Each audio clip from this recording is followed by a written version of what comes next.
தேவனுடைய பரிசுத்த நாமம் மகிமைப்படுவதாக.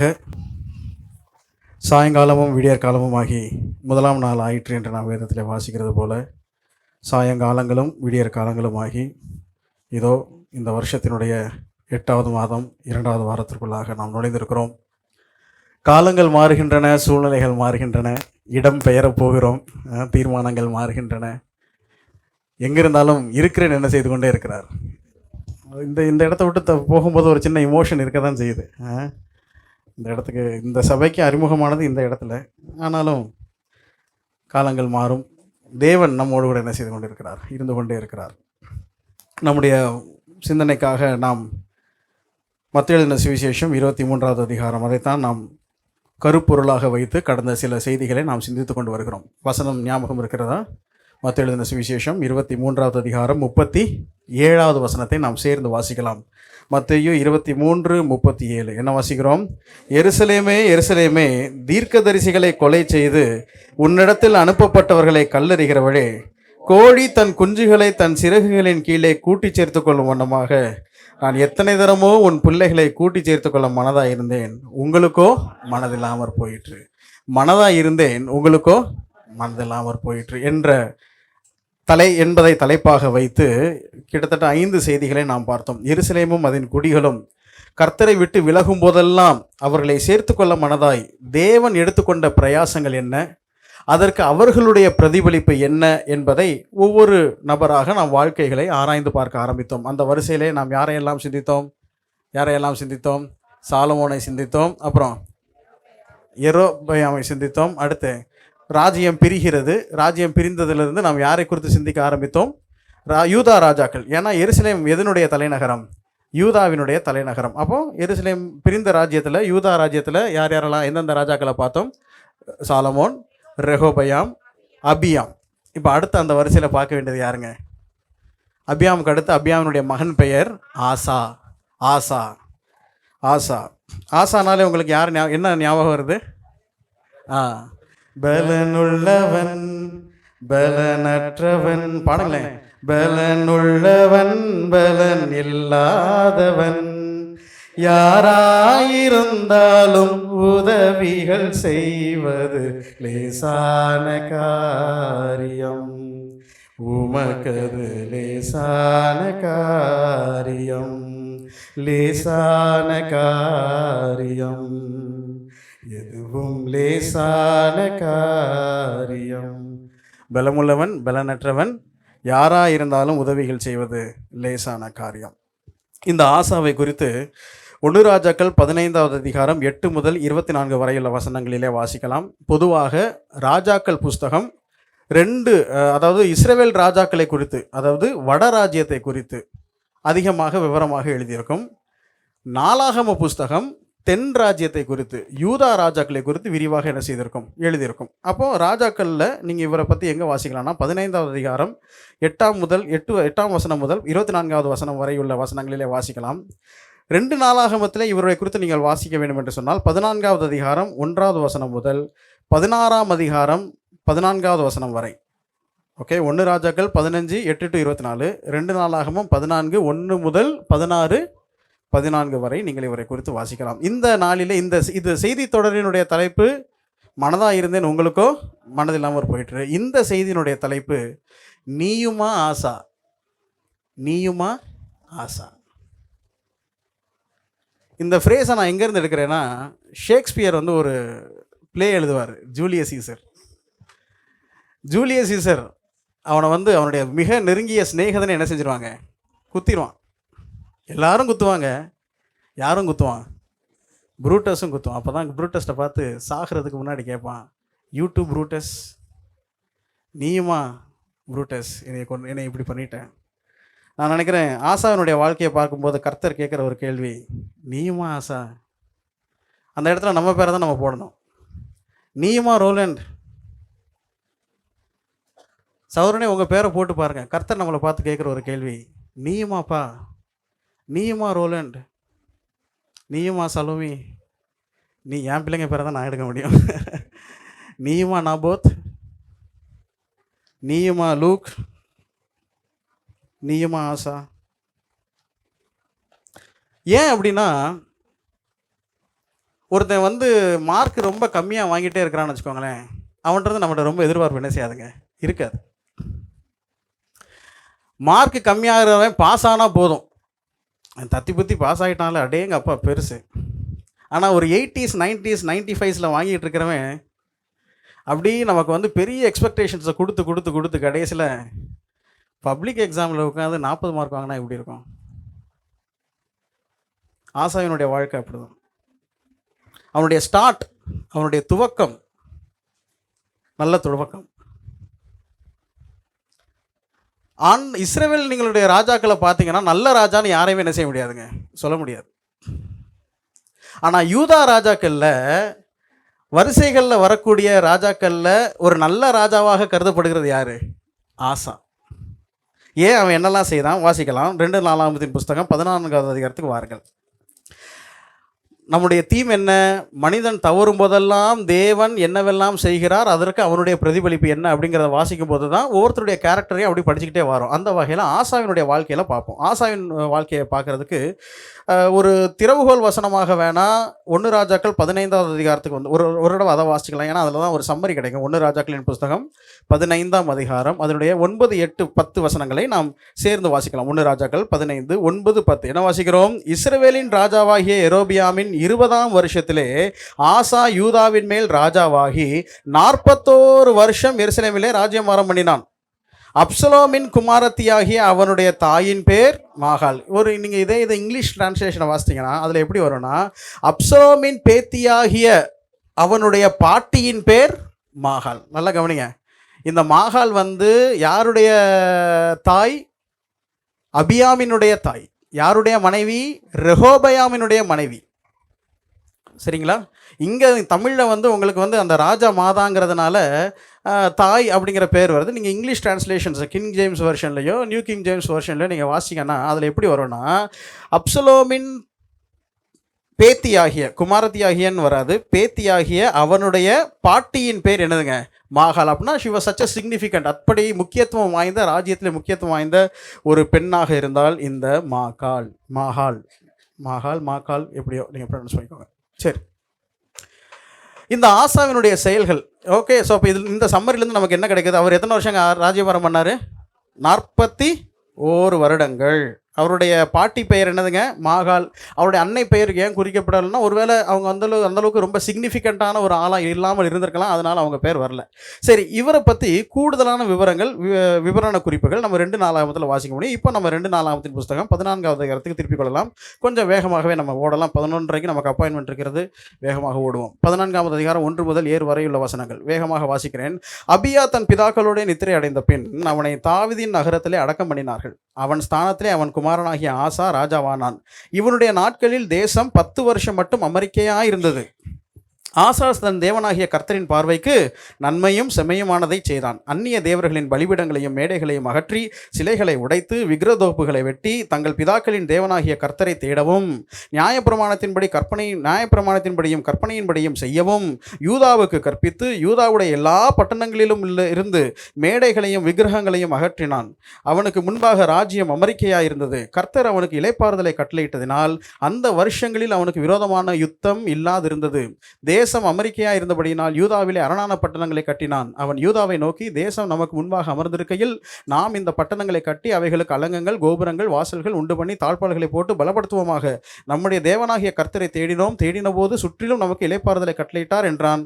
அப்படியே கட்டினார்கள். அவர்களுக்கு காரியம் வாய்த்தது. சரி, அதிகமாக நான் எக்ஸ்பிளைன் பண்ண போக வேண்டியதில்லை. வேகமாக நான் அடிக்கோடிட்டு விட்டு நான் சொல்ல விரும்புகிறேன். முதல் வசனத்திலே நான் பார்க்குற ஒரு விஷயம், இவனுடைய நாட்களில் தேசம் 10 வருஷம் எப்படி இருந்தது? அமெரிக்கா இருந்தது. அடுத்த வசனம் வாசிக்கிறோம். ஆசா தன் தேவனாகிய கர்த்தரின் பார்வைக்கு நன்மையும் செம்மையும் ஆனதை செய்தான். இப்போ கேள்வி என்னன்னா, அமெரிக்கையாய், அதாவது அமைதலாய் இருந்ததுனால நன்மையை செய்தானா, இல்லை நன்மை செய்ததுனால அமைதியாக இருந்ததா? அமெரிக்கா இருந்ததுனால நன்மை செய்தானா, இல்லை நன்மை செய்ததுனால அமைதியாக இருந்ததா? அதனால தான் நான் 7 வசனங்களையும் வாசித்தேன். இதில் இருக்கக்கூடிய ஒவ்வொரு செயலையும் வரிசைப்படுத்தினால் இப்படி தான் நம்ம வரிசைப்படுத்த முடியும். எப்படி தெரியுமா? அவன் முதலாவதாக ஆசாவை குறித்து நான் பார்க்கின்ற விஷயம், அவன் கர்த்தரை என்ன செய்தான்? தேடினான். அவன் கர்த்தரை தேடினான். இப்போ இது அமெரிக்கா இருந்தது அப்படின்னு வாசிக்கிறோம்ல, அமைதலை கட்டளையிட்டார் யுத்தம் இல்லாது இருந்ததுன்னு வாசிக்கிறோம்ல. அதுக்கு காரணத்தை 7வது வசனத்தில் அவர் சொல்றாரு. 7வது வசனத்தை கொஞ்சம் எல்லாரும் சேர்ந்து வாசிக்கலாம். என்ன வாசிக்கிறோம்? அவன் யூதாவை நோக்கி தேசம் நமக்கு முன்பாக அமர்ந்திருக்கையில் நம்ம இதெல்லாம் செய்வோம்னு சொல்லிட்டு பலப்படுத்துவோமாக முடிக்கிறாரா? அடுத்த சென்டென்ஸ் எப்படி ஸ்டார்ட் பண்றாரு? நம்முடைய தேவனாகிய கர்த்தரை தேடினோம். ஸ்டார்டிங் பாயிண்ட் எங்கங்க? நம்முடைய கர்த்தராகிய தேவனை தேடினோம். நாம் தேடின போது அவர் என்ன செய்தாருங்க? சுற்றிலும் நமக்கு இளைப்பாறுதலை கட்டளையிட்டார் என்றான். அப்படியே கட்டினார்கள், அவர்களுக்கு காரியம் வாய்த்தது. ஆசாவிலிருந்து கற்றுக்கொள்ளக்கூடிய முதல் பாடம், அவன் என்ன செய்தானுங்க? கர்த்தரை தேடினான். ஏன் நீயுமா ஆசாங்கிற டைட்டில் வச்சேன்னா, இவனுடைய தாத்தா அந்த அளவுக்கு என்ன செய்யலைங்க? தேடவில்லை. இவனுடைய அப்பா என்ன செய்யவில்லை? தேடவில்லை. நீங்களே நம்ம இந்த கேரக்டர் ஸ்டடி பார்த்துக்கிட்டே வரோம். அவங்க தாத்தா எப்படிப்பட்டவர்? ரெகோபயாமு போய் உட்காந்து என்ன செஞ்சாருங்க? மக்கள் வந்து ஆலோசனைக்கு, மக்கள் வந்து எப்பா கொஞ்சம் கொஞ்சம் கொஞ்சம் கொஞ்சம் நீங்கள் வந்து ரெடியூஸ் பண்ணுங்கள், ரொம்ப உங்கள் அப்பா எங்களை கஷ்டப்படுத்திட்டாருன்னு சொன்ன உடனே வயசானவங்ககிட்ட போய் கேட்டான், தான் கூட வளர்ந்தவங்ககிட்ட போய் கேட்டான். யார்கிட்ட போய் கேட்கல? ஆண்டவர்கிட்ட போய் கேட்கல. இப்போ மக்கள் எல்லாம் பிரிஞ்சு போயிட்டாங்க. பிரிஞ்சு போன உடனே ஒரு ஆளை கொண்டு போய் அந்த பகுதி விசாரிப்புக்காரனை கொண்டு போய் என்ன செய்யறான்? அனுப்புறான். அவங்கள கொள்றாங்க. அவன் அனுப்புறதுக்கு முன்னாடியே போய் என்ன செய்யறாங்க? ஆண்டவர்கிட்ட போய் கேட்கவில்லை. யுத்தம் பண்றதுக்கு ரெடி ஆகிறான். அப்பவும் ஆண்டவர்கிட்ட என்ன செய்யல? கேட்கல. இதுதான் யாருடைய குணாதிசயம்? ரெகோபயானுடைய தாத்தாவினுடைய குணாதிசயம். இவங்க அப்பா எப்படிப்பட்ட ஆளு? பிரச்சனைன்னு வந்தா ஆண்டவர்கிட்ட என்ன செய்வாருங்க? தேடுவார். இப்படியெல்லாம் பேக்ரவுண்ட் இருக்கும்போது திடீர்னு பார்த்தா இப்படிப்பட்ட வம்சத்தில் வரக்கூடிய இடங்கள்ல ஒரு மனிதன் இதோ வந்து விட்டான். அவன் என்ன செய்கிறானுங்க? கர்த்தரை தேடுகிறான். இது ஒரு நல்ல பாடம். நம்முடைய பேக்ரவுண்டு பழைய ஹிஸ்டரி தவறாக இருக்கலாம். நமக்கு பெற்றோர்கள், நமக்கு இருக்கக்கூடிய ஆவிக்குரிய தலைவர்கள், நமக்கு இருக்கக்கூடியவங்க தவறலாம். ஆனால் அது நாம் தவறி போவதற்கு காரணமாக என்ன செய்யக்கூடாதுங்க? இருக்கக்கூடாது. நம்ம எல்லாரும் தேவனுக்கு முன்னாடி எப்படிங்க கணக்கு ஒப்பிக்க போகிறோம்? ஃபேமிலியாவை கணக்கு ஒப்பிக்க போகிறோம்? இல்லையே. சர்ச்சாவை கணக்கு ஒப்பிக்க போகிறோம்? இல்லையே. அவனவனுக்கு தக்க நம்ம என்ன செய்யணுங்க? தக்க பலனை நம்ம ஒவ்வொருவரும் கணக்கு ஒப்பிக்கணும். அதனால அது பிரச்சனை, இது பிரச்சனை, எனக்கு நல்ல ஒரு மாடலே இல்லை, எனக்கு யாரும் வந்து வழிகாட்டலை, யாரும் எனக்கு சொல்லலை, அப்படிலாம் சொல்லவே முடியாதுங்க. எல்லாருக்குமே தனி பொறுப்பு உண்டு. எந்த ஒரு பல நெகட்டிவ் இன்ஃப்ளூயன்சஸ் இருந்துகிட்டு இருக்கு. இது போதா குறைக்கு ராஜமாதாவாக அங்கே இருப்பது யார்? மாகாள். அவள் என்ன செய்திருந்தாள்? தோப்பிலே தனக்கென்று ஒரு விக்கிரகத்தை அவள் என்ன செய்திருந்தாள்? அருவருப்பை நியமித்து வைத்திருந்தாள். அப்படிப்பட்டவள் தான் அவனுடைய பாட்டி. அவளுடைய செல்வாக்கு ராஜ்யத்தில் அதிகமாக இருக்கிறது. இருப்பினும் இவன் என்ன செய்தான்? ஆண்டவரை தேடினான். நான் என்ன கேட்குறேன்னா, எந்த ஒரு பாசிட்டிவ் இன்ஃப்ளூயன்ஸு தேடுங்க கண்டுகொள்ளுங்க தேடுங்க அப்படின்னு சொல்கிறதுக்கு ஆள் இல்லை. அவனுடைய தாத்தாவும் பாட்டியும் விக்கிரகங்களை வணங்கிக்கிட்டு இருக்கிறாங்க. அவனுடைய அப்பா வந்து கஷ்டம்னா ஆண்டவரை தேடுவார். அவங்களுடைய தாத்தா ஆண்டவரே தேடி வந்தால் தான் இவர் பேசுவாரே தவிர இவராக ஆண்டவர்கிட்ட என்ன செய்ய மாட்டார்? தேட மாட்டார். இது வந்து இப்படிப்பட்ட சூழ்நிலையிலையும் ஆசா வந்து முதலாவது கர்த்தரை தேடினான்னா, எப்பா டெய்லி ஜோம் பண்ணுங்க, டெய்லி வேவில் வாசிங்க, ஆண்டவரை தேடுங்க, ஸ்தோத்திரம் பண்ணுங்க, பிரசங்கம் பண்ணுங்க, சிந்தனையை கொடுங்கன்னு ஒவ்வொரு வாரமும் இங்கே சொல்லப்பட்டு இருக்கிறதே நம்முடைய ரெஸ்பான்ஸ் என்ன? எந்த ஒரு இன்ஃப்ளூயன்ஸும் இல்லாமல் ஆசா இவ்வளவு தூரம் கர்த்தரை தேடும்போது, அவனே ப்ரோஆக்டிவாக தேடும்போது, இவ்வளவு தூரம் செய்யுங்க பண்ணுங்கன்னு ஒவ்வொரு தடையும் ஆண்டவர் சொல்லியும் நம்ம ஏன் செய்யறதில்லை?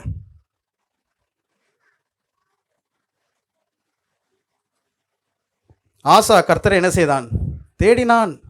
தேடுதல்னா என்னதுங்க? தேவ உறவு, ஜெபித்தல், நம்மளும் ஜெபம் பண்ணுறதையும் வேத வாசிப்பையும் உற்சாகப்படுத்துறதுக்கு என்னவெல்லாமோ பண்ணி பார்க்குறோம். ஆப்பை ரெடி பண்ணுறோம், போடுறோம், அதை பண்ணுறோம், இதை பண்ணுறோம், கேட்குறோம்.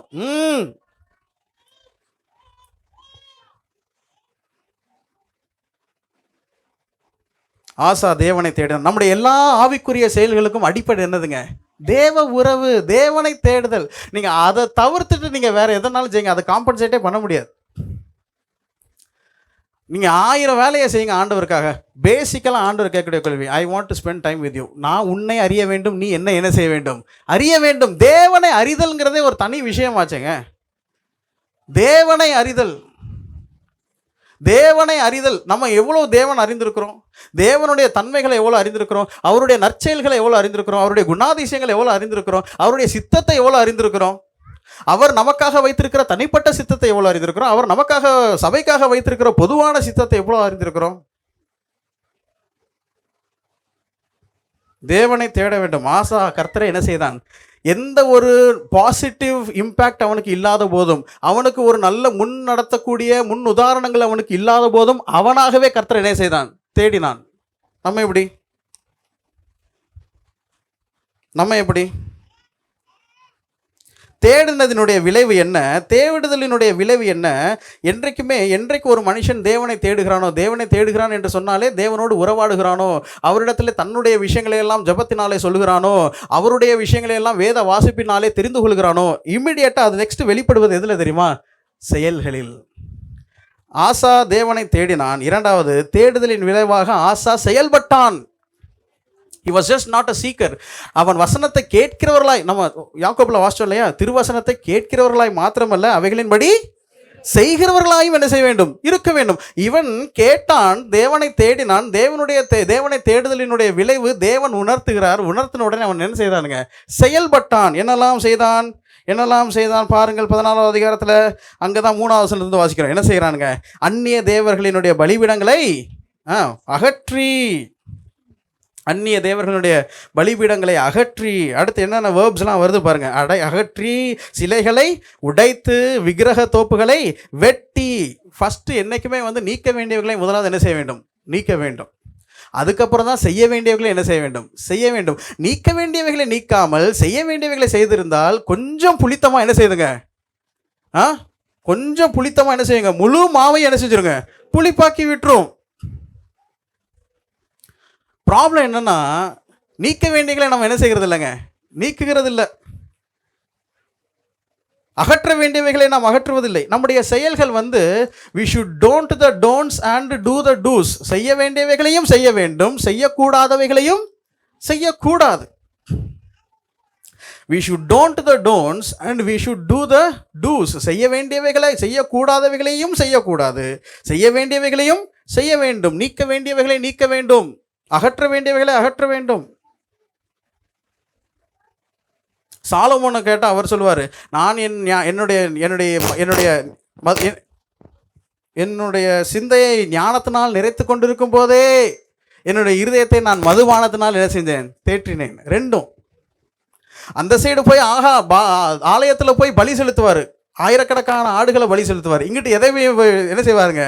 மேடைகளை கட்டி மேலோகுக்கு என்ன செய்வாருங்க? பலி செலுத்துவார். 2 மாஸ்டர் we cannot serve. நீக்க வேண்டியவைகளை நீக்கி விட்டோமா? அகற்ற வேண்டியவைகளை அகற்றி விட்டோமா? என்னைக்குமே you cannot be managing things when it comes to ungodly. தேவனற்ற தவறான விஷயங்களை மேனேஜ் பண்ணவே கூடாதுங்க. அதை டோட்டலாக அங்கிருந்து என்ன செஞ்சிடணுங்க? நீக்கிறணும். It's not about managing. பாவத்தை நீக்க வேண்டியவைகளை, தவறானவைகளை நாம் மேலாண்மை செய்து கொண்டிருக்கக்கூடாது. மாறாக அவைகளை என்ன செய்து விட வேண்டும்? நீக்கிவிட வேண்டும். சவுல் அந்த தப்பு பண்ணிட்டார். அமலேக்கு இஸ்ரவேல் எகிப்திலேருந்து வெளியில் வரும்போது அப்போ தான் புது ஜனம், புது ஃப்ரெஷ் பீப்புள். அவங்களுக்கு பெரிய யுத்தம்லாம் கிடையாது, யுத்த வீரர்கள்லாம் கிடையாது. அப்படிங்கிற சந்தர்ப்பத்தில் திடீர்னு அமலேக்கு சண்டை போட்ட உடனே ஆண்டவர் சொல்கிறாரு, வானத்துக்கு கீழே இந்த அமலேக்கு என்ன செய்யக்கூடாதுங்க? இருக்கவே கூடாது. அப்புறம் சவுல் காலத்தில் திருப்பி சண்டை வருது. சவுல் காலத்தில் வரும்போது ஆண்டவர் சொல்கிறாரு, ஒருத்தரையும் என்ன செஞ்சிடாத, விட்டு வச்சிடாத, எல்லாரையும் கொன்று. ஆனால் சவுல் என்ன பண்ணாருங்க? ஆடு மாடுகளில் நலமானவைகளை விட்டு விட்டான். அன்னைக்கு ஸ்பேர் பண்ணான். அதுக்கடுத்து அதனுடைய இம்பேக்ட் எங்கே தெரியுமா வருது? எங்கே? எஸ்தர் காலத்தில் வருது. ஆகாகியனாகிய ஆமான் முழு யூத ஜனத்துக்கு வேட்டு வைக்கிற மாதிரி அவன் பிளான் பண்ணுறான். எங்கே? முளையிலே இல்லாதது. ஸோ அகற்ற வேண்டியவைகளையும் விளக்க வேண்டியவைகளையும் நாம் ஆரம்பத்திலேயே நீக்காவிட்டால் they will be dormant. நமக்குள்ளே அது எப்படி இருக்குங்க? அப்படி அமைதியாக இருந்துக்கிட்டே இருந்து என்னைக்காகிலும் ஒரு நாள் அதனுடைய இம்பேக்ட் வெளியில் தெரியும். அகற்ற வேண்டியவைகளை ஆகான் உள்ளே காரியங்களை மறைத்து வைத்திருந்தது நிமித்தம் எரிகோவை விட சின்ன பட்டணம் தான் என்ன பட்டணங்க?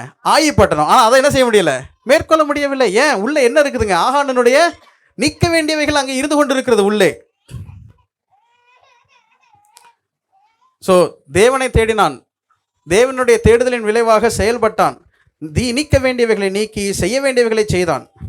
நம்முடைய வாழ்க்கையிலே நீக்க வேண்டியவைகளை நீக்குகிறோமா, அகற்ற வேண்டியவைகளை அகற்றுகிறோமா? நம்முடைய வாழ்க்கையில் அகற்ற வேண்டியவைகள் எவை? கொஞ்சம் யோசிச்சு பாருங்கள். கொஞ்சம் மாடர்ன் டேர்ம்ஸில் நான் சில வார்த்தைகளை சொல்கிறேன். அன்இன்ஸ்டால் பண்ண வேண்டியவைகள் எவை? அன்சப்ஸ்கிரைப் பண்ண வேண்டியவைகள் எவை? டீஆக்டிவேட் பண்ண வேண்டியவைகள் எவை? பிளாக் பண்ண வேண்டியவைகள் எவை? நோ சொல்ல வேண்டியவைகள் எவை? இன்றைக்கி மாடர்ன் டேர்ம்ஸில் வேண்டாம்னு சொல்ல வேண்டியவைகள் எவைகளுக்கு, மாட்டேன்னு சொல்ல வேண்டியவைகள் எவைகளுக்கு, க்ளோஸ் பண்ண வேண்டியது எதெல்லாம்? உண்மைதானே? நமக்கே தெரியும், நமக்கே தெரியும். ஆசா அவனுடைய தகப்பன், அவனுடைய பாட்டி விக்கிரகத்தை நிறுவுகிறாள். அவனுடைய தாத்தா விக்கிரகங்களுக்காக கோவில்களை கட்டுகிறாள். ஆனால் ஆசா என்ன செய்கிறாங்க? ஆசா என்ன செய்கிறாங்க? அவைகளை என்ன செய்கிறாங்க? அகற்றுகிறான், உடைக்கிறான், நீக்குகிறான். அப்போ ஆண்டவருக்கு எவ்வளோ சந்தோஷமாக இருந்திருக்கும், ஆண்டவருக்கு எவ்வளோ எக்ஸ்பெக்டேஷன்ஸ் மேலே போயிருக்கும். அதனால தான் அவனை குறித்து வசனம் சொல்கிறது, அவன் எப்படிப்பட்ட செயல்களை செய்தானாம். நம்ம வாசிச்சோம்லே அந்த வசனத்தில் நன்மையும் செம்மையுமானதை செய்தான். He did good and right. Right things are always good, but not good things are need not be always right. சரி, அப்போ அதை அவன் செய்தான். அடுத்து மூன்றாவதாக அவனை குறித்து நான் பார்க்க வேண்டிய விஷயம், தானும் செயல்பட்டான், ஜனங்களையும் செய்ய வைத்தான். அவனுடைய பவர் எவ்வளோ யூஸ் பண்ணுறான் பாருங்க. அவன் என்ன செய்தான்? இவன் மாத்திரம் தேவனை தேடவில்லை, இவன் மாத்திரம் காரியங்களை அகற்றவில்லை, மாறாக இவன் என்ன செய்தானாம்? 4வது வசனத்தை பாருங்கள். தங்கள் பிதாக்களின் தேவனாகிய கர்த்தரை தேடவும், நியாயப்பிரமாணத்தின்படியும் கற்பனையின்படியும் செய்யவும் என்ன செய்தான்? யூதாவுக்கு கற்பித்தான். நானும் என் வீட்டாருமோ வென்றால் கர்த்தரையே செய்விப்போம், நீங்க என்ன வேணாலும் பண்ணிட்டு போங்க, அப்படி சொல்லலை. கர்த்தர் தெய்வமானால் கர்த்தரை என்ன செய்யுங்கள்? செய்வீங்கள். யோசுவாவுடைய ஸ்டேட்மெண்ட், கர்த்தர் தெய்வமானால் கர்த்தரை செய்வீங்கள், நானும் என் வீட்டாருமோ வென்றால் கர்த்தரையே சேவிப்போம் அப்படின்னு இல்லை சொல்கிறான். நான் செய்கிறேன், நீங்களும் என்ன செய்யணும்? கர்த்தரை தேட வேண்டும், கர்த்தரை தேட வேண்டும், நியாயப்பிரமாணத்தின்படி கற்பனையின்படி செய்ய வேண்டும் என்று யூதாவுக்கு என்ன செய்தானுங்க? கற்பித்தான். முதலாவது தான் செய்தான், பின்னர் மற்றவர்களுக்கு கற்பித்தான். இயேசு கிறிஸ்துவும் தம் செய்யவும் உபதேசிக்கவும் என்ன செய்தார்? தொடங்கினார். செய்யவும் உபதேசிக்கவும் தொடங்கினார். அப்போ ஜனங்களை செயல்பட he influenced others to do good things. அப்போ கர்த்தரை தேடினான், கர்த்தருடைய தேடுதலின் விளைவாக செயல்பட்டான். செயல்பட்டது மாத்திரமல்ல, மற்றவர்களையும் என்ன செய்ய வைத்தான்? செய்ய வைத்தான். 4வது பிரச்சனை வருது, சண்டை வருது, கர்த்தரை என்ன செய்தான்? சார்ந்து கொண்டான். அப்படிதான் வாசிக்கின்றோம். 11வது வசனத்தில் நமக்கு ஃபேமஸான வாசனம், ஆசா தன் தேவனாகிய கர்த்தரை நோக்கி கூப்பிட்டு, கர்த்தாவே, பலமுள்ளவனுக்காகிலும் பலனற்றவனுக்காகிலும் உதவி செய்கிறது உமக்கு லேசான காரியம். எங்கள் தேவனாகிய கர்த்தாவே, எங்களுக்கு துணை நில்லும், உம்மை சார்ந்து உம்முடைய நாமத்திலே ஏராளமான இந்த கூட்டத்திற்கு எதிராக வந்தோம். அப்போ நல்லா கவனிங்க, கர்த்தரை என்ன செய்தாங்க? சார்ந்து கொண்டான். சார்ந்து கொண்டான். உங்களுக்கு தெரியும், நீங்கள் அந்த கான்டெக்ஸ்ட்டை வாசிச்சு பார்த்துக்கோங்க. யுத்தம் நடக்குது. இவங்கிட்ட இருந்த மொத்த படை 5,80,000.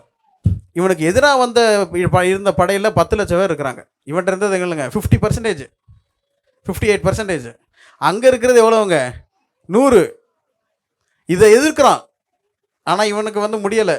ஆண்டவர்கிட்ட போராடுறான். ஆண்டவர் தான் யுத்தத்தை அவர்களுக்காக என்ன செய்கிறாருங்க? நடப்பிக்கிறார். நடப்பிச்ச உடனே 15வது அதிகாரத்தில் திருப்பி ஆண்டவர் இவனுடைய இந்த ப்ராக்ரஸ், இவனுடைய ஆவிக்குரிய ப்ராக்ரஸை பார்த்த உடனே பார்க்கும்போது ஆண்டவர் திருப்பி ஒரு தீர்க்கதரிசியின் மூலமாக பேசுகிறார். எப்பா, யூ கண்டினியூ திஸ், இதை நீ தொடர்ந்து பண்ணு, இதை விட்டுறாத சொல்கிறார். பாருங்கள் 15வது அதிகாரத்தை பாருங்கள். இவன் இந்த தவறும் பண்ணவில்லை. தவறு பண்ணதுனால இப்போ தீர்க்கதரிசி வரல. நல்லா கவனிங்க, தவறு பண்ணதுனால தீர்க்கதரிசி வரல. நல்லது செஞ்சுட்டு இருக்கிறதுனால அதில் தொடர்ந்து ஓடும்படியாக, அதில் கண்டினியூ பண்ணும்படியாக, அதில் நிலைக்கும்படியாக தீர்க்கதரிசி பேசுகிறார். என்ன சொல்கிறாரு? 15வது அதிகாரத்தில், அப்பொழுது தேவனுடைய ஆவி ஓதேதின் குமாரனாகிய அசரியாவின் மேல் இறங்கினதனால் அவன் வெளியே ஆசாவுக்கு எதிர்கொண்டு போய் அவனை நோக்கி, ஆசாவே, யூதா பென்யமீன் கோத்திரங்களின் சகல மனுஷரே, கேளுங்கள். நீங்கள் கர்த்தரோடு இருந்தால் அவர் உங்களோடு இருப்பார், நீங்கள் அவரை தேடினால் அவர் உங்களுக்கு வெளிப்படுவார், அவரை விட்டீர்களே ஆயில் அவர் உங்களை. இந்த வசனத்தை வாசிக்கும்போது கொஞ்சம் கவனமாக பயமாக தான் இருக்கு. நீங்கள் அவரை விட்டீர்களே ஆகில், நீங்கள் அவர்களை விட்டீர்களே ஆகில் அவர் உங்களை. என்னை விட்டுறாதீங்க ஆண்டவரே, அப்படின்னு ஜெபம் பண்ணால் பத்தாது. விட்டுறாதீங்கிற ஜெபம் நம்மகிட்ட இருக்குது. பிடிக்க வேண்டிய பொறுப்பு நமக்கு என்ன செய்யுதுங்க இருக்கு. என்னை விட்டுறாதீங்கப்பா, என்னை விட்டுறாதீங்க ஆண்டவரே, என்னால் முடியாதுப்பா, அதெல்லாம் கரெக்டு.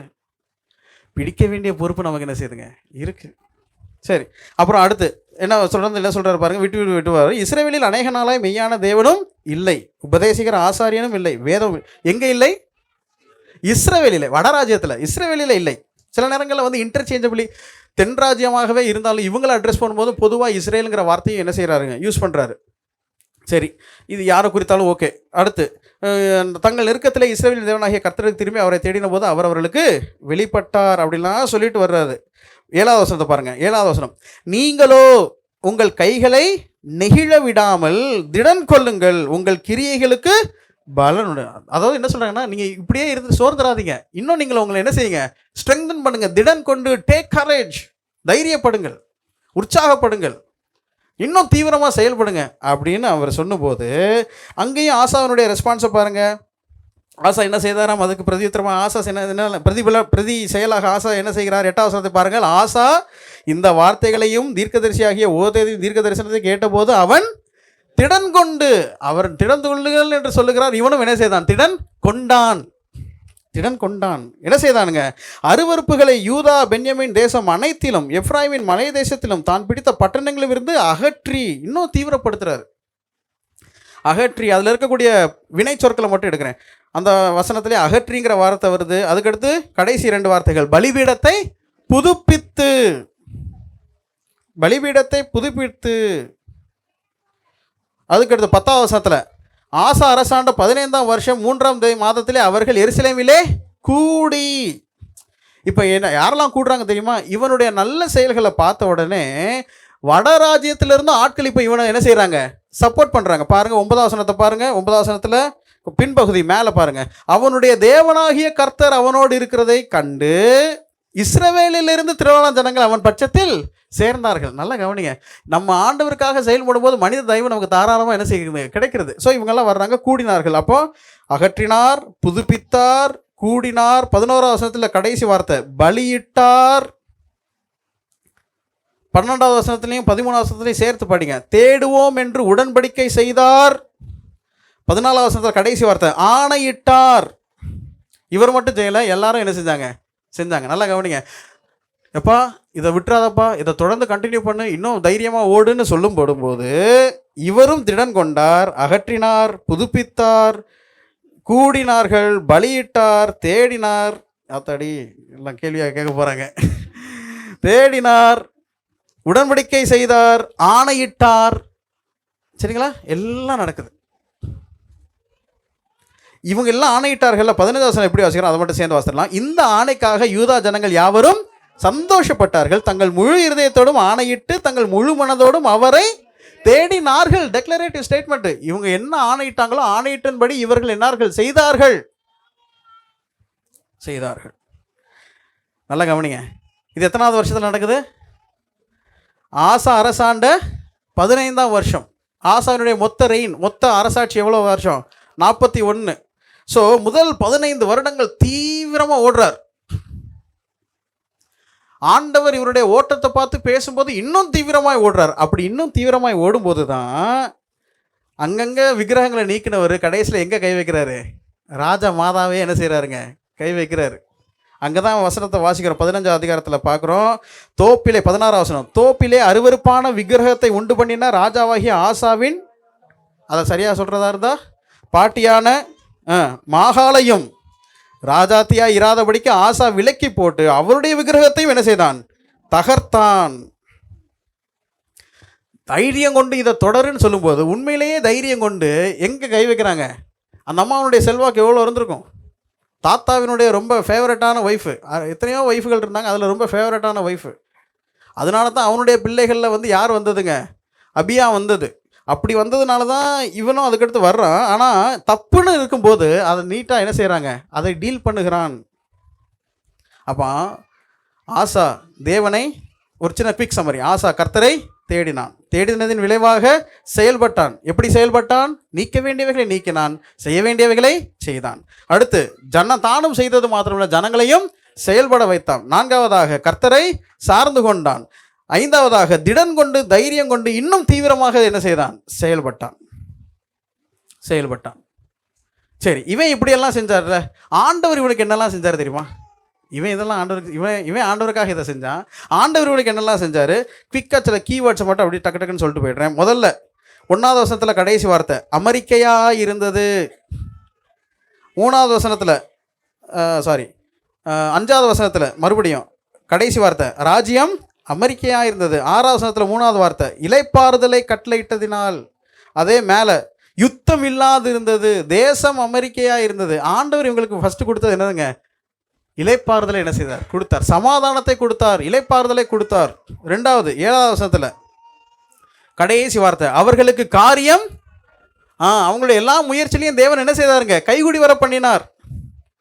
15வது அதிகாரம் 9வது வசனத்தில் 15:9 என்ன வாசிக்கிறோம்? மேலே கர்த்தர் அவனோடு இருக்கிறதை கண்டு. அப்போ கர்த்தர் அவனோடு என்ன செய்தாருங்க? இருந்தார்.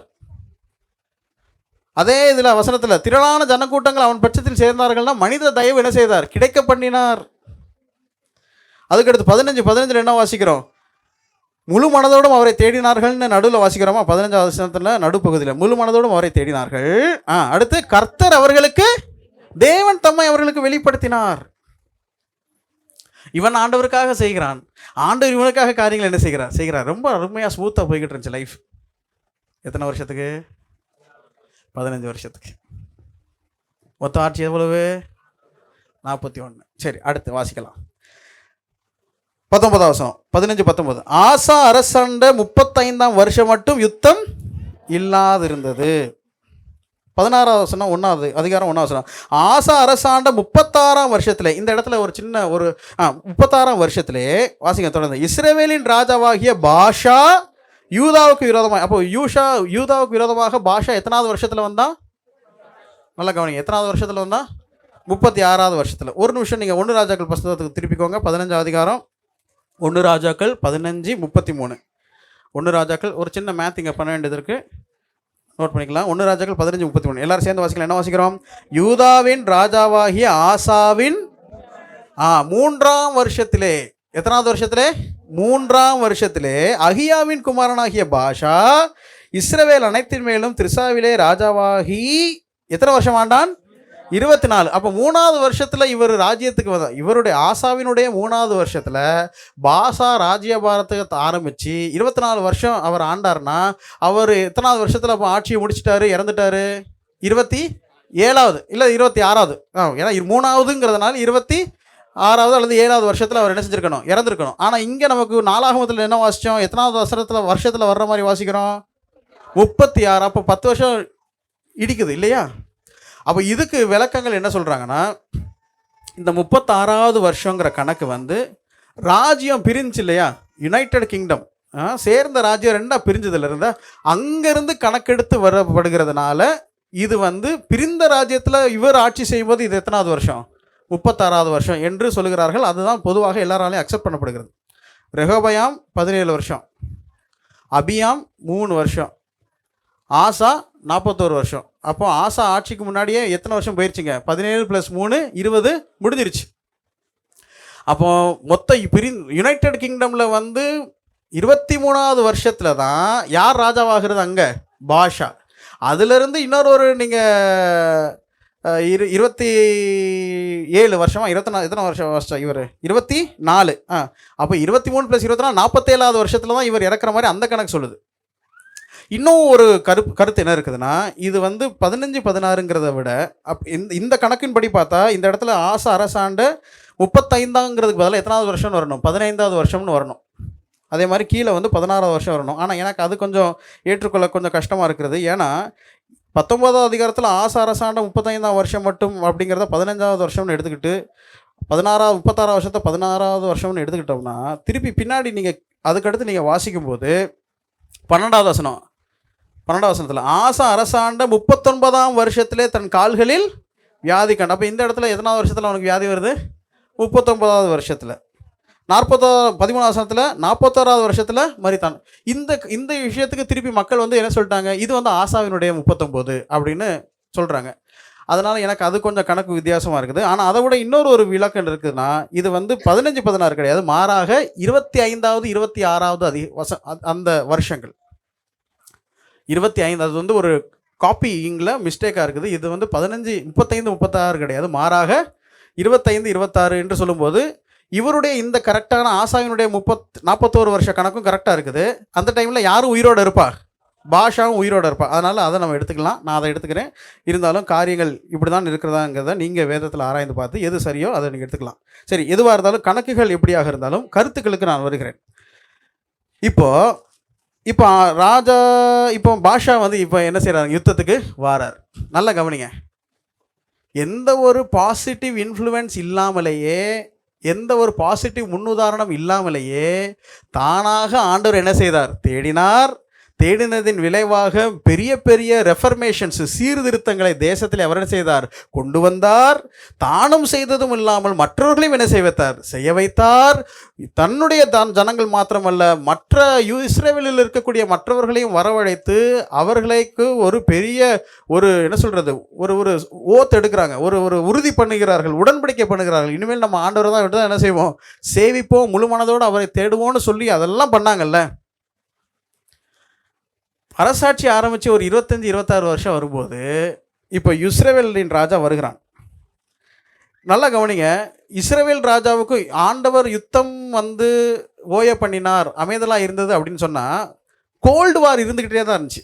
எப்போவுமே இஸ்ரவேலுக்கும் யூதாவுக்கும் அந்த என்ன சொல்கிறது, அந்த கோல்டு வாருக்கு தமிழில் என்ன வார்த்தை சொல்லுவாங்க, பனிப்போர் இருந்துக்கிட்டே தான் இருந்துச்சு. இப்போ இன்றைக்கி இந்தியாவுக்கும் பாகிஸ்தானுக்கும் வந்து எப்படி இருக்குது உறவுன்னு கேட்டால், அது ஒன்றும் ஃப்ரெண்ட்லி நாடுகள்லாம் கிடையாது. ஆனால் யுத்தங்கள் நடந்துச்சான்னு கேட்டால் 1-2 இன்ஸ்டன்ஸை நம்ம சொல்லுவோம். அதுபோல் கர்த்தர் யுத்தத்தை வந்து கொடுக்கவில்லை என்று சொன்னாலும் எதிர்ப்புகள், பகைமை அங்கே என்ன செய்து கொண்டு தான் இருந்து கொண்டே தான் இருந்தது. அதுதான் நீங்கள் ராஜாக்கள் புஸ்தகத்தில் வாசிக்க முடியும். அவருடைய நாட்களிலெல்லாம் யுத்தம் என்ன செய்து கொண்டு இருந்தது, நடந்து கொண்டே இருந்தது அப்படிங்கிறத நீங்கள் பார்க்க முடியும். சரி, பார்டர் பிரச்சனைகள் அதெல்லாம் இருந்திருக்கலாம். இப்போ பாஷா விரோதமாக வந்தபோது நல்லா கவனிங்க, என்ன செய்கிறார் ஆசா பாருங்கள். ஆசா என்ன இந்த பாஷாவினுடைய ஸ்ட்ராட்டஜியை பாருங்கள். 16:1 ஆசா அரசாண்ட 36ஆம் வருஷத்திலே, நம்முடைய இன்டர்பிரிட்டேஷன் படி 26வது வருஷத்திலே, சிலருடைய இன்டர்பிரிட்டேஷன் படி 16வது வருஷத்திலே இஸ்ரவேலின் ராஜாவாகிய பாஷா யூதாவுக்கு விரோதமாய் வந்து ஒருவரும் யூதாவின் ராஜாவாகிய ஆசாவினிடத்தில் போக்கும் வரத்துமாய் இராதபடிக்கு ராமாவை, இவனுடைய ஸ்ட்ராட்டஜி எப்படின்னா, ஒன்று சண்டை போடுறதுக்கு போல எக்கனாமிக்கல். இன்றைக்கி இருக்கக்கூடிய வார் எப்படிப்பட்ட வார் தான், எக்கனாமிக்கல் வார். அப்போ அவன் வந்து போக்குவரத்துமாக இராதபடிக்கு நடுவில் என்ன செஞ்சுட்டாங்க, ராமாவை கட்டினான்.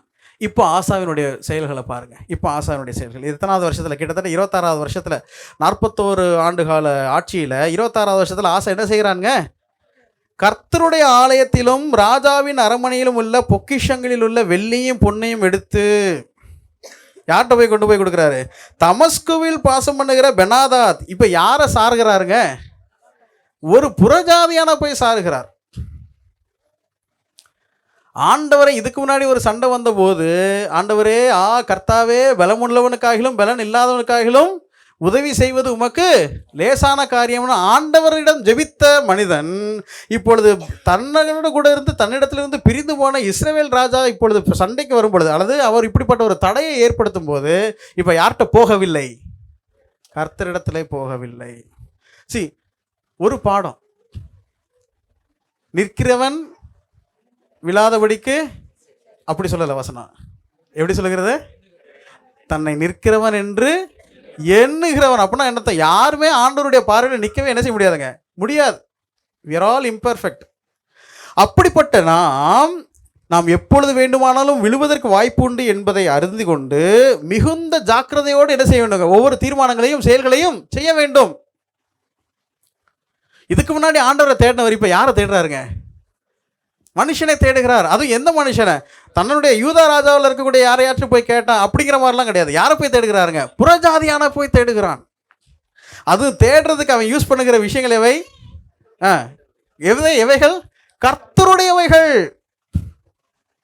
கர்த்தருடைய ஆலயத்திலிருந்து வெள்ளியையும் பொண்ணையும் எடுத்துக்கொண்டு போய் பொக்கிஷங்கள் இருக்கிறதெல்லாம் எடுத்துக்கொண்டு போய் ராஜாட்ட கொடுத்து, எனக்கும் உமக்கும் உம்முடைய தகப்பனுக்கு என்னுடைய தகப்பனுக்கு என்ன இருக்குது, உடன்படிக்கை இருக்குது, நீங்கள் போய் அவனை கொஞ்சம் தடுங்க அப்படின்னு சொல்கிறார். அவனும் போய் என்ன செஞ்சான், அதையெல்லாம் செய்தான். கர்த்தரை சாராமல் சீரியாவின் ராஜாவை சார்ந்தான். தேவனை சாரவில்லை, தேவனை நம்பவில்லை. அப்பொழுது ஜெபித்தான், இப்பொழுது டீலிங் பேசுகிறான். அங்கே கர்த்தர் போரிட்டார், இங்கே யார் போரிடுறா? சீரியா ராஜா போரிடுறாரு. சரி, இந்த தவறு இவருடைய வாழ்க்கையிலே, தவறு செய்வது மனித வாழ்க்கையில் இயல்பு. சாலமோனுடைய ஸ்டேட்மெண்ட் தான் ஞாபகம், பாவம் செய்யாத மனுஷன் இல்லையே. அந்த அந்த தேவாலயத்தை பிரதிஷ்டை பண்ணிட்டு அவர் ஜெபம் பண்ணுற ஜெபமே இப்படி தப்பு பண்ணிட்டா நீங்கள் மன்னிச்சிருங்கன்னு சொல்லும்போது தான் ஒரு ஸ்டேட்மெண்ட் அழகாக விடுவார், பாவம் செய்யாத மனுஷன் இல்லையே. அப்போ பாவம் செய்கிற மனுஷன் இல்லை, பாவம் செய்யாத மனுஷன் இல்லை. பாவம் செய்வதற்கு எல்லா சாத்தியக்கூறுகளும் உண்டு. ஆனால் பாவம் செய்யும் போது கர்த்தர் என்ன செய்கிறாருங்க, கண்டித்து உணர்த்துகிறார். இங்கேயும் கண்டித்து உணர்த்துகிறதுக்கு ஒரு ஆள் அனுப்புகிறார். ஒரு மனிதன் தவறும் போது சேர்த்து கொள்ளும் விதமாய் கர்த்தர் செய்கிற ஒரு விஷயம், தம்முடைய வார்த்தைகள் என்ன செய்கிறாருங்க, அனுப்புகிறார். இன்றைக்கும் நம்மகிட்ட பேசிக்கிட்டு தான் இருக்கிறார், வார்த்தைகளை அனுப்புகிறார். என்ன சொல்கிறார் பாருங்க, கர்த்தர் பயன்படுத்துகிற ஒரு பாத்திரத்தை பாருங்க. 7வது வசனம், அக்காலத்திலே ஞான திருஷ்டிக்காரனாகிய அனானி யூதாவின் ராஜாவாகிய ஆசாவின் இடத்துல வந்து அவனை நோக்கி, நீர் உம்முடைய தேவனாகிய கர்த்தரை சார்ந்து கொள்ளாமல் சீரியாவின் ராஜாவை சார்ந்து கொண்டபடி. நல்ல கவனிங்க, ஆண்டவருக்கு என்ன ஒரு எக்ஸ்பெக்டேஷன் இருந்திருக்கும். ஆசா, யாருமே தேடாதப்போ, அவங்க தாத்தா பாட்டியெல்லாம் தேடாதப்போ, அவங்க அப்பாலாம் தேடாதப்போ, இவன் என்ன செய்கிறேன், நல்லா என்னைய தேடுறானே. என்னைய தேடுறது மாத்திரமல்ல, என்னைய தேட சொல்லி மற்றவங்களுக்கு போதிக்கிறானே. செயல்களில் நான் கற்பனையில் சொன்னபடி விக்கிரகங்களெல்லாம் அழிக்கிறானே, அகற்றுகிறானே, உடைக்கிறானே. பரவாயில்லையே, மற்றவர்களையும் இந்த உடன்படிக்குள்ளாக வர வைக்கிறானே, எல்லாரையும் தேட வைக்கிறானே. ஆண்டவர் எவ்வளோ சந்தோஷப்பட்டிருப்பார். ஆனால் இடையில வந்து திடீர்னு இப்படி ஒரு தவறு நடக்கும்போது அதையும் ஆண்டவர் வந்து பெருசாக பார்க்கலங்க. என்ன செய்கிறாருங்க, ஒரு தீர்க்கதரிசி என்ன செய்கிறாருங்க, அனுப்புகிறார். நம்முடைய வாழ்க்கையிலையும் கொஞ்சம் யோசிச்சு பார்க்கணும். ஆதி அன்பு எப்படி இருந்தோம், நம்ம எப்படி உற்சாகமாக இருந்தோம், எப்படி ஜெபம் பண்ணோம், எப்படி வேதத்தை வாசித்தோம், எப்படி தியானித்தோம், எப்படி ஆராதனை சிந்தனைகளை எடுத்தோம், எப்படி ஸ்தோத்திரம் பண்ணோம்.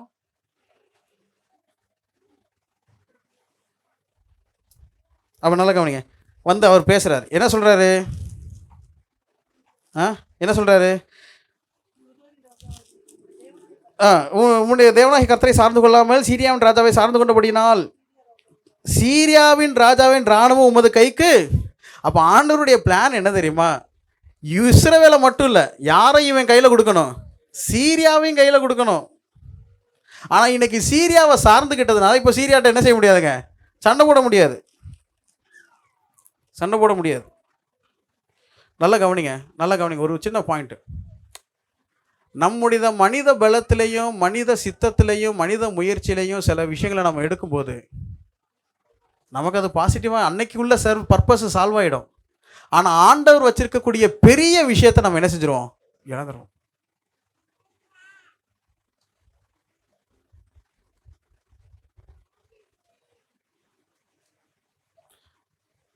நல்லவைகளுக்காக சிறந்தவைகள் என்ன செஞ்சிடக்கூடாதுங்க, விட்டுறக்கூடாது.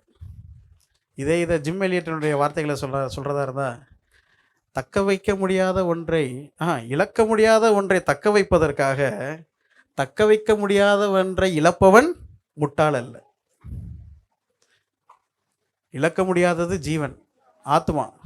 அதை தக்க வைப்பதற்காக தக்க வைக்க முடியாதது உயிர், அதை இழப்பவன் முட்டாள் அல்ல. ஜிம் எலியட்டு மிஷினரியாக போனார், ஊழியமே செய்யலை. மிஷினரி ஸ்தலத்துக்குள்ளே இறங்கினோடனே என்ன செஞ்சிட்டாங்க, கொண்டு போட்டாங்க.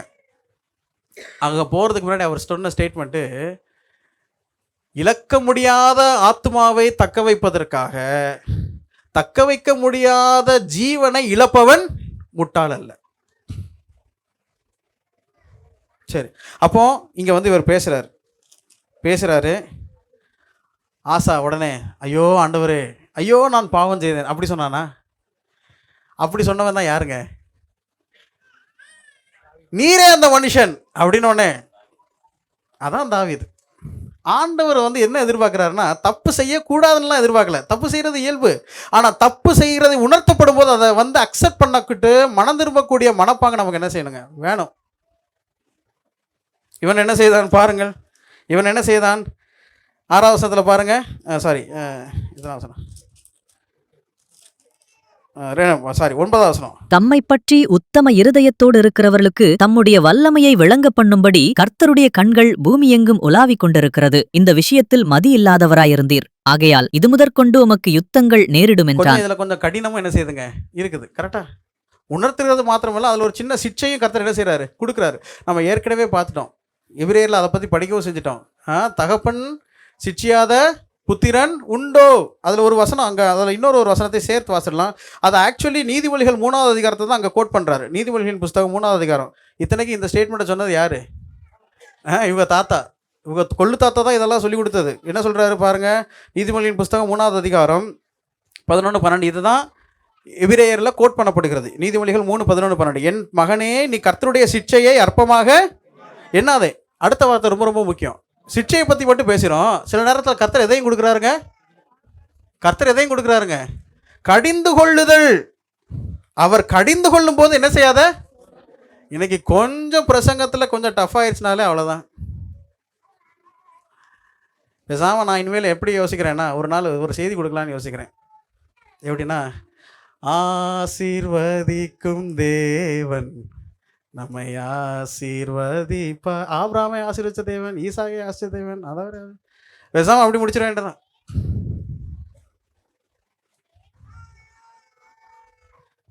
பிரசங்கியார் இங்கே வார்த்தையை சுமந்து கொண்டு வராரு. சரி, அதில் கொஞ்சம் கடினம் இருக்குது. கடினமாக இருந்தால் அதை நம்ம என்ன செய்யணுமா, சோர்ந்து போகக்கூடாது. ஏன்? கர்த்தர் நம்மளை கடிந்து பேசுகிறதே நம்மளை நேசிக்கிறதுனால தான்.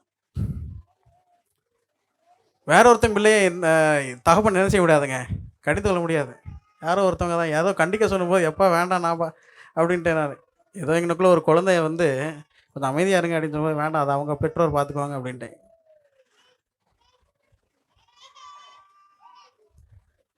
நல்லா கவனிங்க. அப்போது இந்த விஷயம் வருது. மனஸ்தாபப்பட்டாரா? சொல்லுங்கள், பதில் சொல்லுங்கள், வேகமாக முடிச்சிடலாம். மனஸ்தாபப்பட்டாரா? இல்லை, மாறாக என்ன செய்தார்?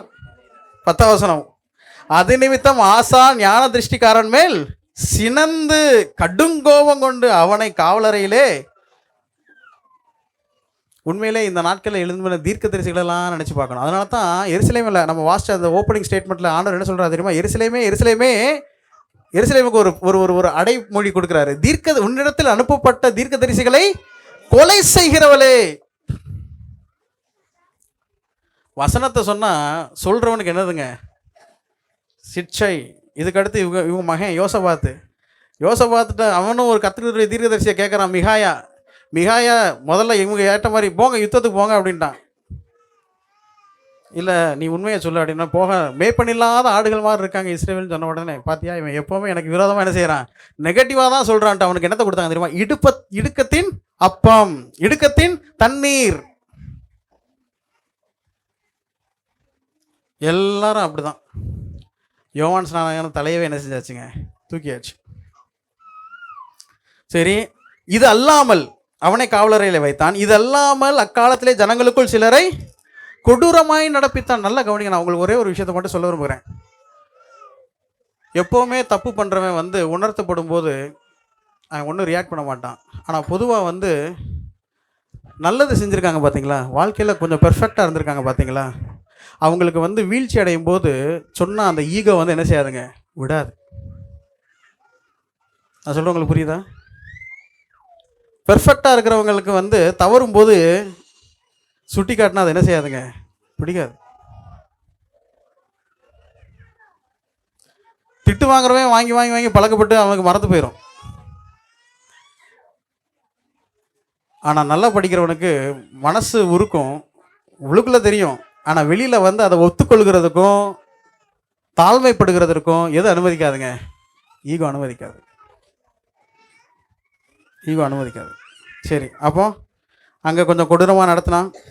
நல்லா கவனிங்க, ஆண்டவர் வார்த்தையை அனுப்புகிறார். ஆசா மனஸ்தாபப்பட்டானோ? சொல்லுங்கள், பதில் சொல்லிடுங்க. ஆசா மனஸ்தாபப்பட்டானோ? இல்லை, மாறாக வார்த்தையை கொண்டு வந்தவன் என்ன செஞ்சாங்க, கைது செய்து காவலில் போட்டான். அடுத்து, இதல்லாமல் அக்காலத்திலே ஜனங்களுக்குள் சிலரை கொடூரமாய் நடப்பித்தான். சரி, 12வது வசனம். ஆசா அரசாண்ட 39ஆம் வருஷத்துல, மொத்தம் ஆட்சி எத்தனாவது வருஷம்? 41 வருஷம். இப்போ 39, இன்னும் 3 வருஷம் இருக்கு. 39வது வருஷத்தில் கர்த்தர் வேறொரு விதத்தில் அவன்கிட்ட இடைப்படுகிறார். என்ன செய்கிறார்? தன் கால்களில் வியாதி கண்டு அவன் நோவு மிகவும் உக்கிரமாக இருந்தது. வேதத்தில் வாசிக்கிற அடுத்த வார்த்தை, அவன் தன் வியாதியிலும் கர்த்தரை அல்ல. யாரை தேடினாங்க? கர்த்தரை தேடுறதுக்கு நம்ம என்ன இங்கேருந்து சபரிமலைக்கா போகணும் சொல்லுங்கள்? இல்லை இங்கேருந்து அப்படியே நடந்துக்கிட்டே போகணுமா, உருண்டுக்கிட்டே போகணுமா, இல்லை மொட்டை அடிக்கணுமா? என்னங்க இது? கர்த்தரை தேடுறது இருக்கிற இடத்துல இருக்கிற வண்ணமாக என்ன செய்தால் போதும், தேடினா போதும். ஆனால் அதை செய்கிறதுக்கு தான் நம்மளால் முடிகிறதில்ல. ஆசா ஆண்டவரை ரொம்ப எதிர்பார்த்தார் ஆண்டவர். ஆனால் ஆசா ஆண்டவர் என்ன செஞ்சிட்டாருங்க? டிசப்பாயிண்ட் பண்ணிட்டார். நீயுமா ஆசா? இன்னைக்கு ஆண்டவர் நம்மளை பார்த்து கேட்குறாரு, நீயுமா சகோதரா, நீயுமா சகோதரி, நீயுமா தம்பி, நீயுமா? என்றைக்குமே போய டைமில் ஆண்டவர் செஞ்ச லைஃப்பில் கொஞ்சம் அப்படி உங்களுக்கு எங்கெங்கே எதுலேருந்து ஞாபகம் இருக்கோ அதுலேருந்து இன்றைக்கு வரைக்கும் என்றைக்குமே கொஞ்சம் நினச்சி பாருங்கள், அசை போட்டு பாருங்கள். என் கொய டைம் அப்படி தான் ஓடும். ஒவ்வொரு ப்ரேயர் டைம்லையும் அப்படி தான் ஓடும். அப்படியே சின்ன வயசுலேருந்து ஒவ்வொன்றா யோசிச்சு பார்ப்பேன். ஒவ்வொன்றா ஜோம் பண்ணுறதுக்கு முடியலையா, வார்த்தை வரலையா, பாயிண்ட்ஸ் இல்லையா? உங்கள் லைஃப்பை நீங்கள் நினச்சி பாருங்கள். உங்கள் லைஃப்பை நினச்சி பார்த்து கர்த்தர் எப்படியெல்லாம் உங்களை கொண்டு வந்தாருங்கிறத நினச்சி பாருங்கள். தெரியும் லைஃப்பில். கண்களை மூடுவோம். நம்முடைய வாழ்க்கையை கொஞ்சம் நினச்சி பார்ப்போமா? லைஃப்பை கொஞ்சம் கான்டம்ப்ளேட் பண்ணி பாருங்க. ஒருவேளை இங்கே இப்போ எப்படா முடியுங்கிற மனசு இருந்தாலும் வீட்டில் போய் கொஞ்சம் யோசிச்சு பாருங்க. கர்த்தர் எப்படியெல்லாம் கொண்டு வந்த, கர்த்தர் நடத்தி வந்த விதம். ஆண்டவரை ஏமாத்திரக்கூடாது.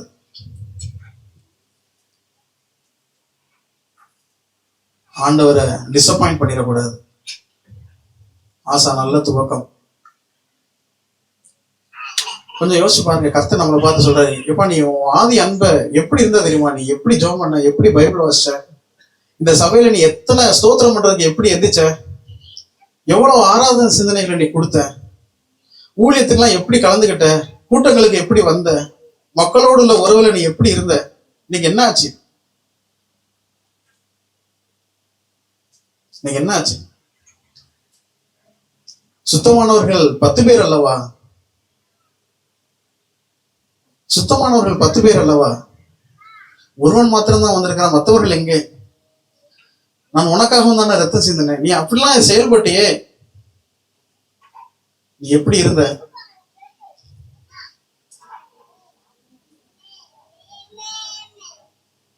என்னதான் தீங்கு நான் இழைத்தேன், என்னை விட்டோடும் என் ஜனமே, என்னதான் தீங்கு நான் இழைத்தேன், என்னை விட்டோடும் என் ஜனமே, எத்தனை நன்மைகளோ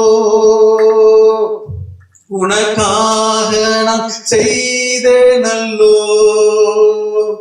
என்றே உரைத்தென்னை ஏங்கி அழைத்தீர், எப்படி நான் மறப்பேன், என்றே உரைத்தென்னை ஏங்கி அழைத்தீர், எப்படி நான் மறப்பேன், அழைத்தீரே இயேசுவே, அன்போடே என்னை அழைத்தீரே, ஆண்டவர் சேவையிலே மரிப்பேனே, ஆயத்தமானே என் தேவே, ஆண்டவர் சேவையிலே மரிப்பேனே, ஆயத்தமானே என் தேவே, அழைத்தீரே. நல்ல பிதாவே, நாங்கள் உம்மை துதிக்கிறோம், ஸ்தோத்திரிக்கிறோம், நன்றி செலுத்துகிறோம்.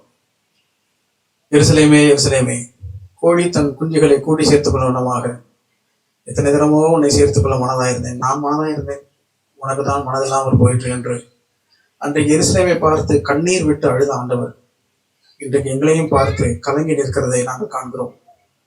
எங்களை சேர்த்துக்கொள்ள மனதாய் பல ஊடகங்களின் மூலமாக நீர் இடைப்பட்டுக் கொண்டே இருக்கிறீர். நீர் மனதாய் இருக்கிறீர், நாங்கள் தான் மனதாய் இருப்பதில்லை. ஆசாவினுடைய வாழ்க்கையை போலதான் எங்களுடைய வாழ்க்கை. ஆண்டவரே, நாங்கள் நன்றாகத்தான் துவங்கினோம், ஜெபித்தோம், வேதத்தை வாசித்தோம், தியானித்தோம், வார்த்தைகளை பகிர்ந்து கொண்டோம், ஊழியங்களிலே கலந்து கொண்டோம், நல்ல செயல்கள் இருந்தன. ஆனால் இப்பொழுது பல இடங்களிலே துவங்கி போயிருக்கிறோம், பல இடங்களிலே துவண்டு போயிருக்கிறோம், பல இடத்திலே தங்கிவிட்டோம். தேவனுக்காக பயன்படுத்த வேண்டிய பொண்ணுகளும் வெள்ளிகளும் சீரியாவுக்கு போய்விட்டன. எங்களுடைய நேரங்கள், எங்களுடைய பிரயாசங்கள், எங்களுடைய முன்னுரிமைகள் தேவனை விட்டு வேறு எதற்கெல்லாமோ போய்விட்டது. கர்த்தாவே, அன்றைக்கு ஆனானியின் மூலமாக பேசினது போல நம்முடைய வார்த்தைகள் இந்த நாளில் எங்களுக்கு வந்திருக்கிறது. மனம் திரும்ப எங்களுக்கு உதவி செய்யும். நீயுமா ஆசா என்று எங்களை பார்த்து நீர் கேட்டுவிடக்கூடாது. கர்த்தாவே, இதோ வருகிறேன், இதோ அடியேன் என்று வேதத்திலே சில கதாபாத்திரங்கள் சொன்னது போல இதோ அடியேன் என்று எங்களை அர்ப்பணிக்கிறோம். இன்னும் அதிகமாக உமக்கென்று வாழ எங்களை பயன்படுத்தும். ஆவியானவர் எல்லாமே அன்றாட வாழ்க்கையிலே இந்த வார்த்தைகளை எல்லாம் எங்களுடைய காதுகளிலே துணிக்கப்படி கொண்டே இருக்க வேண்டும் என்று நாங்கள் ஜெபிக்கிறோம். உம்மை ஏமாற்றாமல், உம்மை டிசப்பாயிண்ட் பண்ணாமல் இருக்க எங்களுக்கு உதவி செய்தோம். நீரோட செய்ய போகிறதற்காக ஸ்தோத்திரம். ஆண்டவரே, இந்த புதிய இட விஷயத்திற்காக இப்பொழுது நாங்கள் பார்க்க போகிறோம். அதனுடைய ரேட் ஃபைனலைஸ் பண்ணப்படக்கூடிய நேரம், விஷயங்கள் எல்லாவற்றையும் உடைய கருத்தில் ஒப்புக் கொடுக்கிறோம். எங்களாலே நிகழ்காலத்தையும் கடந்த காலத்தையும் தான் பார்க்க முடியும். நீர் தான் முக்காலங்களை அறிந்தவர். இனி ஒரு 10 ஆண்டுகளுக்கு பின்பு, 15 ஆண்டுகளுக்கு முன்பு நாங்கள் எப்படி இருப்போம் என்பதெல்லாம் எங்களுக்கு தெரியாது. ஆனால் உமக்கு தெரியும். எங்களுடைய சூழ்நிலைகளை அறிந்த ஆண்டவர். ஆண்டவர், எங்களுக்கு ஏற்ற அனுகூலங்களை தர வேண்டும் என்று நாங்கள் ஜெபிக்கின்றோம். ஆசா சொன்ன வார்த்தைகளை நாங்களும் சொல்கிறோம். பலம் உள்ளவனுக்காகிலும் பலம் இல்லாதவனுக்காகிலும் உதவி செய்வது ஒரு லேசான காரியம். ஆசா தன்னுடைய முன்னான வாழ்க்கையில செய்தது போல நாங்கள் உண்மை சார்கிறோம். உண்மை சார்ந்து இந்த விஷயங்களை, விசேஷமாக இந்த கட்டட சம்பந்தப்பட்ட, இடம் சம்பந்தப்பட்ட விஷயங்களை உடைய கரத்தில் ஒப்புக் கொடுக்கிறோம். உன் சித்தம் போல எங்களை நடத்தும். உடைய பரிபூர்ண சித்தத்தின் மையத்திலே எங்களுடைய எல்லா தீர்மானங்களும் இருக்க உதவி செய்துள்ள வேண்டும் என்று நாங்கள் ஜெபிக்கின்றோம். அந்த ஒவ்வொரு பிள்ளைகளுக்காக ஸ்தோத்திரம். இறைவா, எங்களை அனுப்புகிறதற்காக நன்றி செலுத்துகிறோம். மாலையில மீண்டுமாக நாங்கள் காட்டேஜ் மீட்டிங்காக கூடுகிறோம். கர்த்தர் அந்த கூடுகை எங்களுக்கு ஆசீர்வாதம் தருவீராக. எங்களுடைய ஜெபத்தை கேட்டதற்காக நன்றி. உங்களுடைய சித்தப்படி நடத்த போவதற்காக ஸ்தோத்திரம். இவை அனைத்தையும் எங்கள் ஆண்டோரும் ரட்சகரும் மீட்பருமாய் இருக்கிற இயேசு கிறிஸ்து மூலமாய் உங்களுடைய சமூகத்திலே மனத்தலைமையோடு எடுத்து படிக்கிறோம். எங்கள் ஜீவன பிதாவே. ஆத்துமாவே கர்த்தரை ஸ்தோத்திரி, என்னுடைய பரிசுநாமத்தை ஸ்தோத்திரி. என் ஆத்துமாவே கர்த்தரை ஸ்தோத்திரி, கர்த்தர் செய்த சகல உபகாரங்களை மறவாதே. ஆமென். Praise God. Praise God. Praise God. Praise God.